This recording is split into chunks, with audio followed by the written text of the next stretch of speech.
ಎಲ್ಲರಿಗೂ ಜೈ ಭೀಮ್. ಈ ವಿಡಿಯೋ ಯಾಕೆ ಮಾಡಕತ್ತೀನಪ್ಪ ಅಂದ್ರೆ ನಮ್ಮ ಸಿಡಿಲಬ್ಬ ಮೂವಿ ಕಮಿಂಗ್ ಸೂನ್ ಅಂತಂದು ಪೋಸ್ಟರ್ ಬಿಡುಗಡೆ ಮಾಡ್ಯಾರ. ಇದೇ ತಿಂಗಳದಾಗ ಎಂಡಿಗೆ ಟೇಲರ್ ಬಿಡುಗಡೆ ಮಾಡೋ ಚಾನ್ಸಸ್ ಐತಿ. ಎಲ್ಲ ನಮ್ಮ ಕರ್ನಾಟಕ ಜನತೆ ಏನು ಕೇಳೋಕ್ಕೆ ಇಷ್ಟಪಡ್ತೀನಪ್ಪ ಅಂದ್ರೆ ಇಲ್ಲಿ ಗಂಟ ಸಪೋರ್ಟ್ ಮಾಡ್ಕೊತ ಬಂದಿರಿ. ಸಿನಿಮಾ ನೋಡ್ರಿ, ಯಾವ ಥರ ಸಿನಿಮಾ ಐತೆ ಅನ್ನೋದು ರಿಲೀಸ್ ಆದ್ಮೇಲೆ ಗೊತ್ತಾಗತ್ತೆ. ನಮ್ಮ ಇಡೀ ಕರ್ನಾಟಕ ಜನರ ಆಶೀರ್ವಾದ ಸದಾ ನನ್ನ ಮ್ಯಾಗ ಇರಲಿ ಅಂತ ಕೇಳೋಕೆ ಇಷ್ಟಪಡ್ತೀನಿ.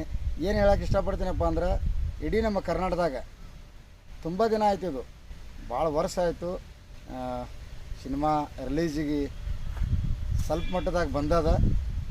ಈ ದಿನ ಯಾವ ಪ್ರೀತಿ ಕೊಟ್ಟಿರಿ, ಮುಂದಾದರೂ ಅದೇ ಪ್ರೀತಿ ಇರ್ಲತ್ತ ಕೇಳೋಕೆ ಇಷ್ಟಪಡ್ತೀನಿ.